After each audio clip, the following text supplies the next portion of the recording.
గురువులు మఠవాసులు ప్రత్యేకంగా సలీషన్ brother Gregory, ఆయన పేరు చెప్పకపోతే ఆయన తర్వాత నాతో పోట్లాడతాడు. ఇంకా దైవ ప్రజలు, యువతి యువకులు, బాలికలు, ఈరోజు మనమందరము కూడా మన ప్రియతమ గురువు అంతోని బెల్మకొండ సుధాకర్ ఫాదర్ గారు రజిత జూబిలీని కొనియాడటానికి సమావేశమై ఉన్నాము. ఆయనతో పాటు ఫాదర్ రాయన్న, ఫాదర్ సోజన్ కూడా, వాళ్ళ కంపానియన్స్ వాళ్ళిద్దరు కూడా ఈ జూబిలీ పండుగని కొనియాడుతున్నారు. ఈ జూబిలీ పండుగకి ప్రసంగం ఇవ్వడం నాకు ఒక పెద్ద ఆశ్చర్యమైన కార్యం. ఎందుకంటే ఎక్కువగా తెలుగులో ప్రత్యేకంగా గుంటూరు, విజయవాడ ఇక్కడ స్పష్టంగా తెలుగు మాట్లాడే ఆ సమూహానికి ప్రసంగం ఏమిటంటే తేలికైన కార్యక్రమం కాదు. ఒకరోజు ఒక ఇంటర్నేషనల్ కాల్ వచ్చింది. ఈ రోజుల్లో చాలామంది దానికోసం వెయిట్ చేస్తూ ఉంటారు. కొంతమంది బిషప్ కావాల్సిన వాళ్ళు, ప్రొవిన్షియల్ కావాల్సిన వాళ్ళు దానికోసం వెయిట్ చేస్తూ ఉంటారు. కానీ ఈ కాల్ నేను మామూలుగా తీయను, ఎందుకంటే చాలా ఫేక్ కాల్స్ కూడా వస్తూ ఉంటాయి. కానీ తీసినప్పుడు అది ఫాదర్ స్వరం. ఒక 2 నెలల క్రితం, ఫాదర్ మీ దగ్గర ఒక ప్రత్యేక సహాయం అడగాలి. నేను సుధాకర్ ఏం చేయాలని అడిగితే, నా జూబ్లీకి మీరే ప్రసంగం చేయాలి అని చెప్పాడు. కానీ ఆయనకే తెలుసు నేను తెలుగులో చెప్పాలంటే అంత తేలికైన కార్యక్రమం కాదు అని. కానీ వెండి బంగారం ఏదో సంపద అడగలేదు, ప్రసంగం చెప్పమన్నాడు. నేను ఒప్పుకున్నాను. కాబట్టి కొంచెంసేపు ఓపికతో నా ప్రసంగం మీరు భరించాలి, వినాలి.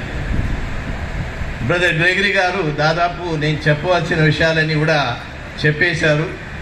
కాబట్టి ఈ ప్రసంగం త్వరలో అయిపోతుంది అని అనుకుంటున్నాను.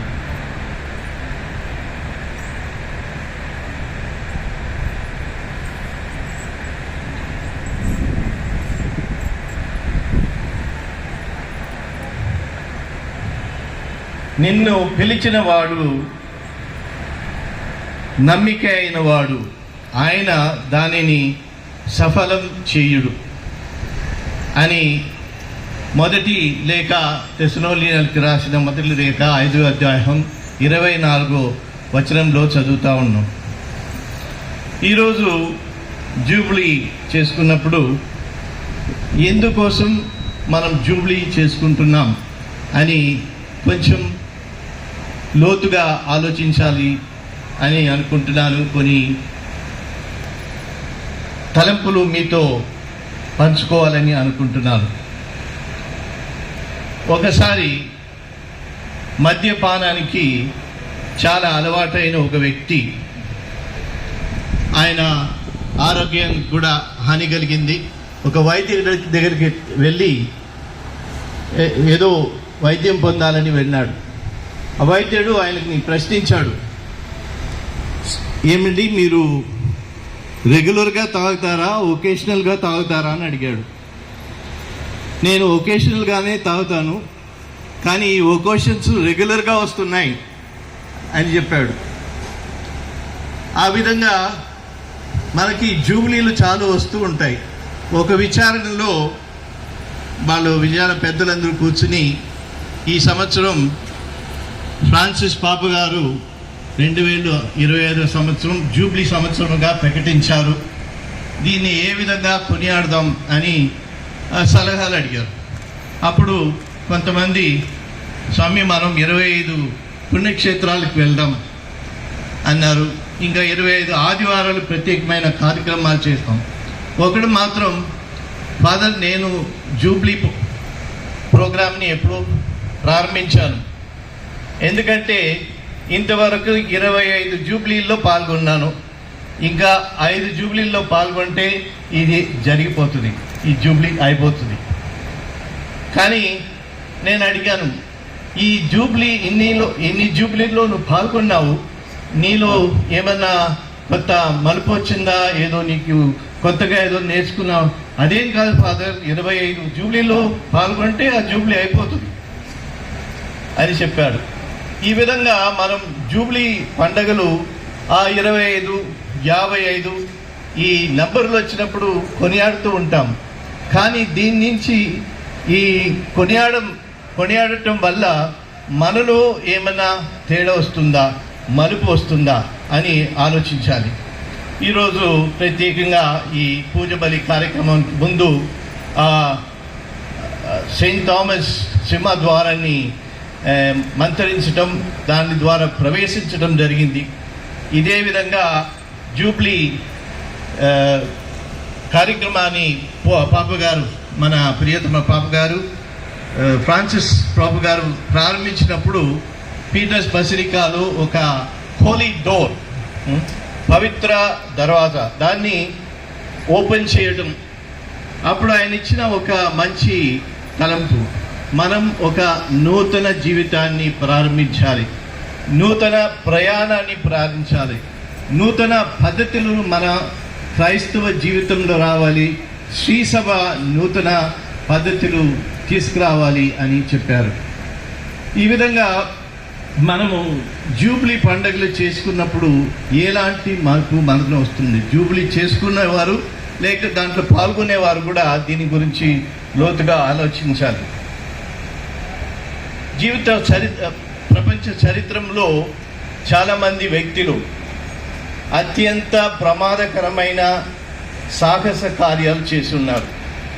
ఉదాహరణకి నయాగరా ఫాల్స్ అమెరికాలో, దాన్ని ఒక తాడు మీద దాన్ని దాటడం, ఇంగ్లీష్ ఛానల్, అది మన సముద్రాన్ని, ఫ్రాన్స్ దేశానికి ఇంగ్లాండ్ దేశానికి మధ్యలో ఉన్న ఆ ఛానల్ని, సముద్రాన్ని 22-23 కిలోమీటర్ని స్విమ్ చేసుకుని, ఈత చేసుకుని వెళ్ళటం, ఇలాంటి కార్యక్రమాలు చేస్తూ ఉంటారు.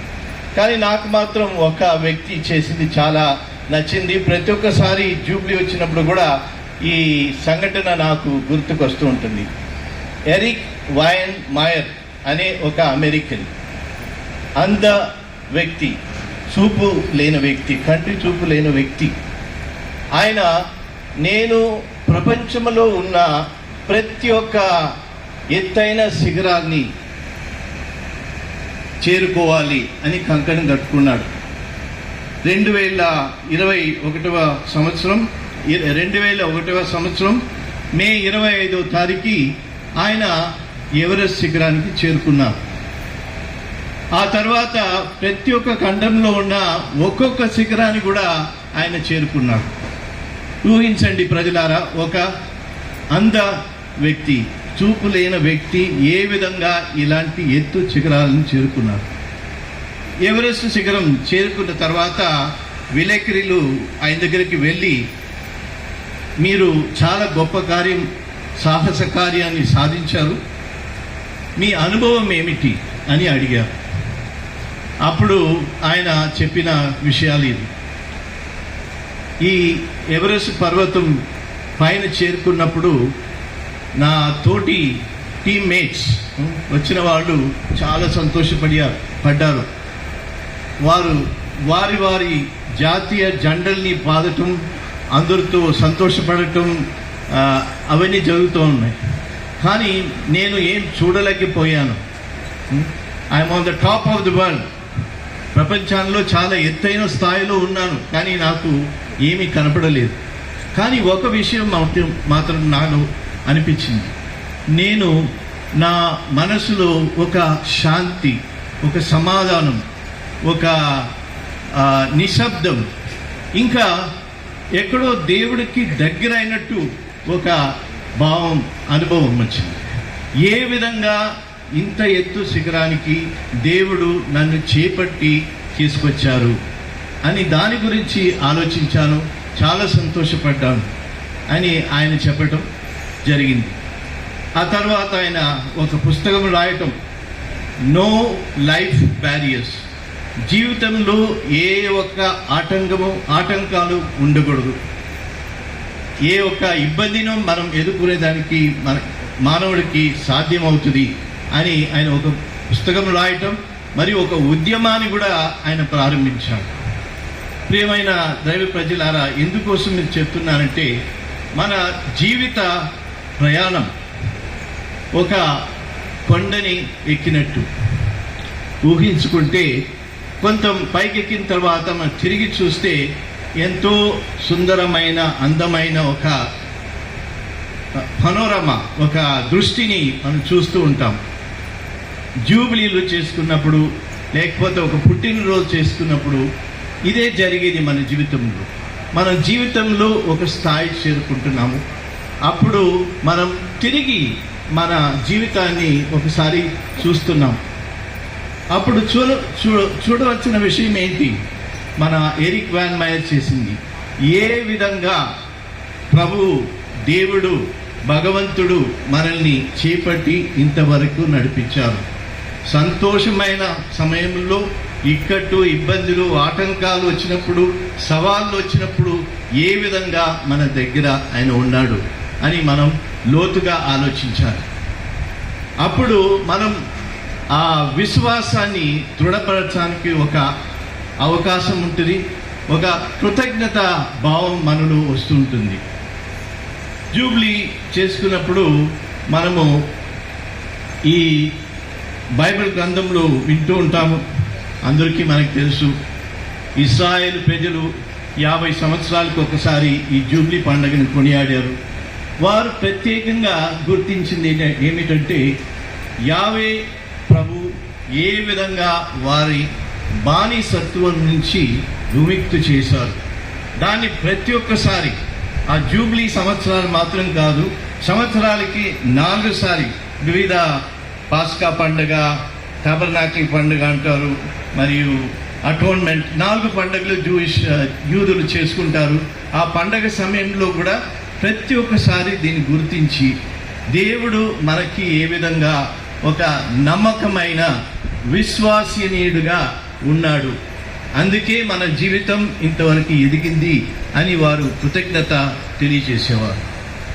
ఈ విధంగా మనము మన జీవితంలో ఈ జూబ్లీ పండుగ కొనియాడేప్పుడు తెలుసుకునే విషయం ఏంటంటే, అంటే చేయవలసిన విషయం ఏంటంటే, మనం పండుగ చేయాలి, ఇలాంటి పూజలు, కార్యక్రమాలు ఇవన్నీ జరుగుతాయి. తర్వాత ఏ విధంగా ఒక అందవాడు, అంటే దృష్టి లేనివాడు, కంటి చూపు లేనివాడు చూడకుండా అన్ని కళ్ళు మూసుకుని దేవుడు ఏ విధంగా నా జీవితానికి ఇంతవరకు తీసుకొచ్చాడు, ఎలాంటి మంచి కార్యాలు, మేలులు, కృపావరాలు, దీవెనలు నాకు ఇచ్చారు, ఇంకా కష్టంలో ఉన్నప్పుడు నేను ఏ విధంగా వాటిని ఎదుర్కోవటానికి తోడ్పడ్డాడు అనే విషయాన్ని మనం గుర్తించాలి.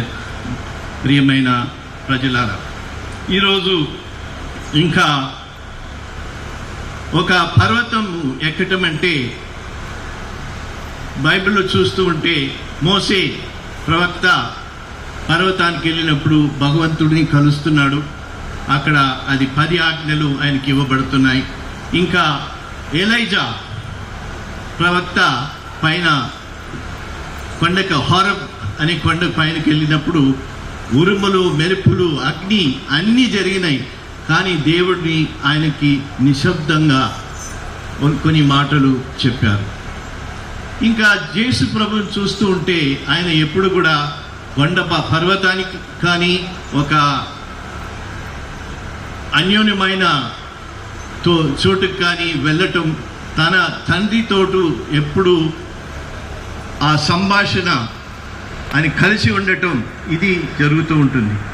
ప్రత్యేకంగా మత్తయి సువార్తలో 17వ అధ్యాయంలో చదువుతూ ఉంటున్నాం. నీవు నా ప్రియమైన కుమారుడు, నీ వల్ల నేను సంతోషించుతున్నాను. You are my beloved son, I'm pleased with you. ఈ మాటలు మనం మన జూబ్లీ సమయంలో వినాలి. జూబ్లీ సమయంలో మాత్రం కాదు, ప్రతి ఒక్కరికి దేవుడిని ఒక అనుభవం ఏ సమయంలో రావచ్చు. కానీ ప్రత్యేకంగా ఈ మాటలు, నువ్వు నా కుమారుడు, కుమారతి, నీలో నేను సంతోషించుచున్నాను అనే మాటని మనం వినాలి. అప్పుడు మనకి మన నిజమైన వ్యక్తిగత గుర్తింపు తెలుస్తుంది. మనమంతా కూడా దేవుని కుమారుడు కుమార్తెలు అనేదాన్ని మనం తెలుసుకుంటున్నాం. ఇలాంటి విషయం మనకు ప్రత్యేకంగా మనం జూబ్లీ పండుగ చేసుకున్నప్పుడు గుర్తు తీసుకోవాలి. ఈరోజు మన సుధాకర్ ఫాదర్ గారు ఆయన ఈ జూబ్లీని, ఆయనతో పాటు ఆయన సహోదరులు జూబ్లీ పండుగ చేసుకున్నప్పుడు ఈ విషయాన్ని మనకి తెలియజేస్తున్నారు. తెలియజేయటం మాత్రం కాదు, సాక్ష్యం ఇస్తున్నారు. భగవంతుడు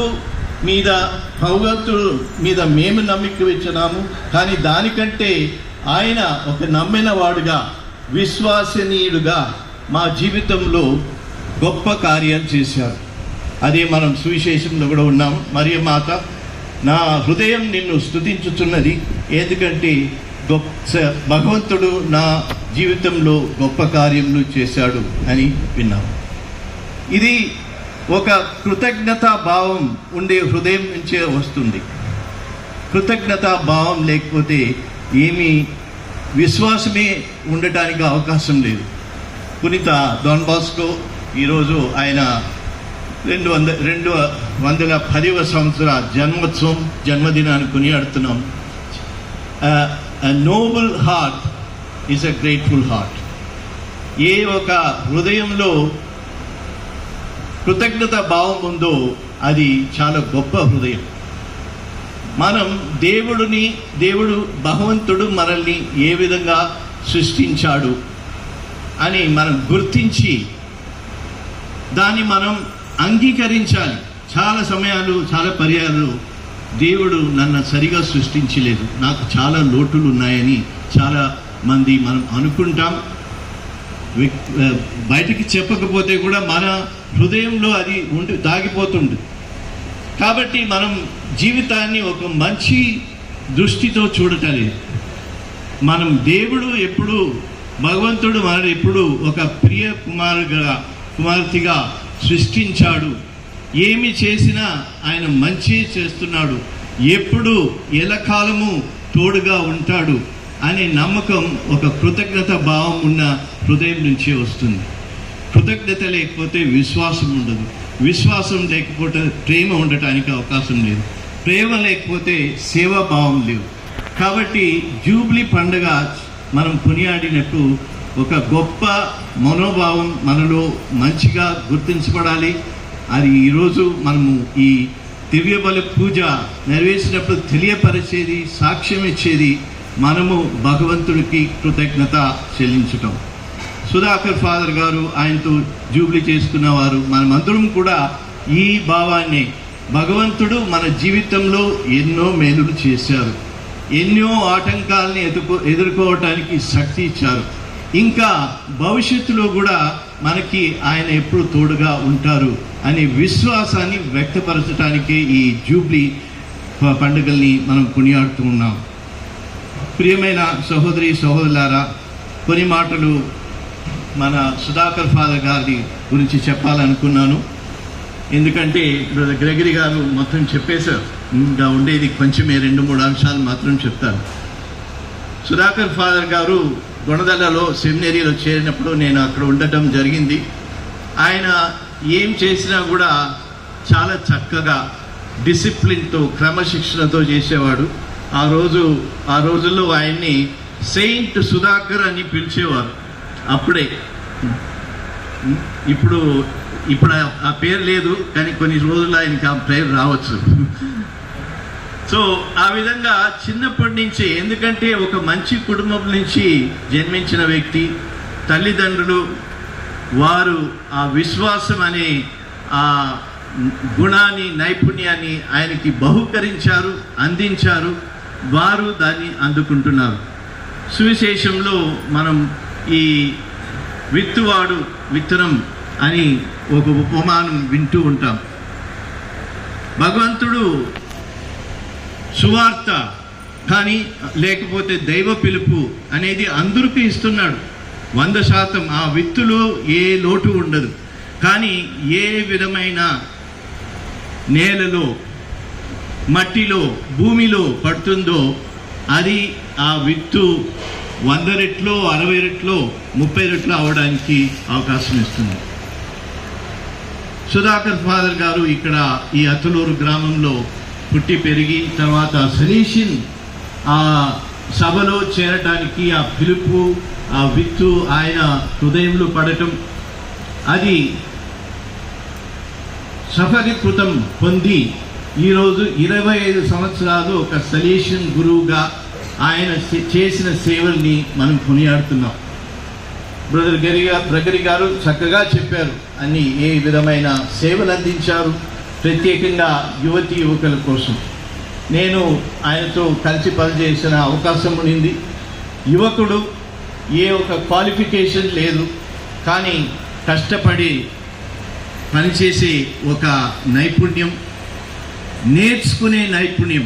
ఏ విషయం కూడా ఒకసారి నేర్చుకోవాలంటే దాన్ని లోతుగా నేర్చుకుని దాన్ని ఏ విధంగా అవగాహన చేసుకుని ఏ విధంగా ముందుకు తీసుకెళ్లాలో అనే ఆ మంచి నైపుణ్యం ఉంది. అందువల్లనే ఆయన అక్కడ 11 సంవత్సరాలు బోస్కో సేవా కేంద్రానికి డైరెక్టర్గా ఉన్నప్పుడు చాలా మంచి కార్యక్రమాలు జరిగినాయి. కరోనా గురించి చెప్పారు, కోవిడ్ గురించి చెప్పారు, సునామీ గురించి చెప్పారు. విరాళాలు, వనరులు ఎక్కువ లేదు. వాటిని ఏ విధంగా చాలామందికి చేకూర్చాలి అని దాన్ని మంచిగా ఒక క్రమంగా ప్లాన్ చేసుకుని దాన్ని ఎంతమందికి అందించాలో అవన్నీ ఆ విధంగా ఆయన పనిచేసేవారు. దాదాపు 9 లక్షల మంది జనాలకి కోవిడ్ మహమ్మారి, కోవిడ్ పాండమిక్ టైంలో ఆయన ఆ సహాయం అందించడం జరిగింది. ఇంకా ఆయన అక్కడ డాన్ బోస్కో సేవా కేంద్ర డైరెక్ట్గా ఉన్నప్పుడు ప్రావిన్స్లో దాదాపు 6 నూతన డాన్ బోస్కో సంస్థలు ప్రారంభించడానికి తోడ్పడినాడు. ఎందుకంటే విరాళాలు వచ్చేది ఆయన ఆఫీస్ ద్వారానే. ప్రావిన్స్ నుంచి ప్రాజెక్ట్స్ పెడుతూ ఉంటాం, కానీ ఆయన దాని ద్వారా. ఈ విధంగా ఒక క్వాలిఫికేషన్ లేకపోతే కూడా ఏ ఒక కార్యం తీసుకుంటే కూడా దాన్ని లోతుగా చదవటం, నేర్చుకోవటం, దానికి మంచి పరిష్కారం, మంచి ప్రణాళిక స్కీమ్ పెట్టడం, ఇలాంటి మంచి నైపుణ్యం ఆయనలో ఉంది. కాబట్టి ఏ కార్యాన్ని చేపట్టినప్పుడు దాన్ని జయప్రదం చేస్తాడు. ఇవన్నీ కూడా గ్రెగరీ గారు చెప్పినట్టు విశ్వాసం వల్ల. ఆయన శక్తి కొలది స్వయంగా ఏం చేయలేదు, కానీ ఆయన దేవుడి మీద ఆధారపడి పూజ బలులు చేసినప్పుడు కానీ కూడా అదే శ్రమపడి అంటే కష్టపడి మంచిగా ఆ సువార్తని బోధించడానికి, పూజ బలిని నిర్వహించడానికి ఆయన ప్రయత్నం చేస్తూ ఉంటాడు.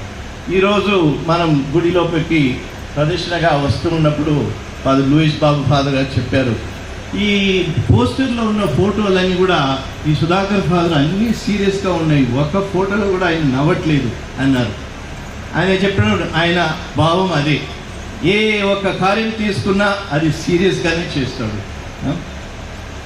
అన్నిటినీ ఒక ప్రత్యేకమైన దృష్టిలో చూసి ఆ విషయాల్ని మంచిగా నడిపియాలి, ఆ విషయాన్ని ఎంత గొప్పగా చేయగలుగుతామో అని ఆలోచనలో నిమగ్నమై ఉండే వ్యక్తి.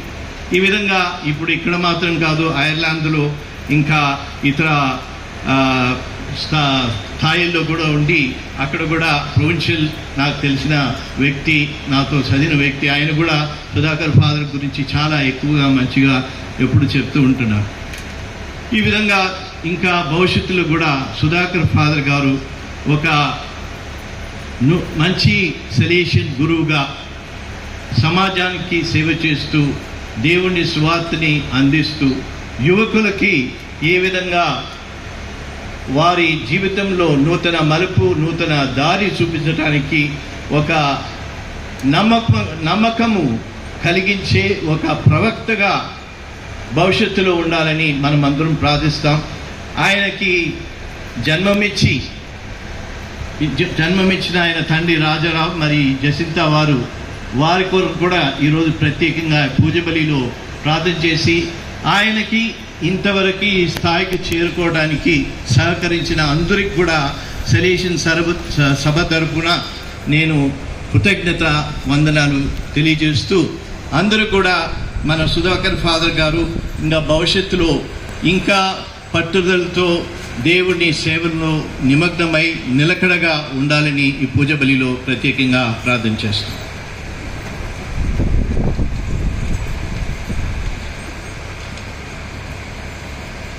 సర్వేశ్వరుని స్తుతించున్నాము. అతని యొక్క ఏకసుతుడును మన యొక్క నాథుడైన యేసుక్రీస్తుని స్తుతించున్నాము. ఇతడు పవిత్రాత్మల గర్భమై కన్యమరియు నుండి పుట్టెను. పోన్సు పిలాతుని అధికారములకు లోనై పాటుపడి శిలువ మీద కొట్టబడి మరణం పొంది సమాధిలో ఉంచబడెను. పాతాళమునకు దిగి మూడవ నాడు చనిపోయిన వారి నుండి లేచెను. పరలోకమునకెక్కి సర్వశక్తి గల పిత అయిన సర్వేశ్వరుని కృతజ్ఞతకు చెందినారు. అక్కడి నుండి జీవించు వాళ్లకును చనిపోయిన వాళ్లకును తీర్పు చేయుటకు వచ్చెను. పవిత్రాత్మను స్తుతించున్నాను. పరిశుద్ధ కథోలిక సభను పునీతుల సంబంధ ప్రయోజనమును స్తుతించున్నాను. పాపముల మన్నిపును స్తుతించున్నాను. శరీరం యొక్క ఉత్థానమును స్తుతించున్నాను. నిత్య జీవమును స్తుతించున్నాను. ఆమేన్. సహోదరులారా, దేవుడు తన సేవకు పిలుచుకొని యాజక భాగ్యం పొంది నేడు రజత జూబిలీ కృతజ్ఞతార్చనను జరుపుకొనుచున్న నన్ను ఆ దేవుడు దీవించమని ఇక్కడ చేరిన గురువులను, మఠవాసులను మరియు గృహ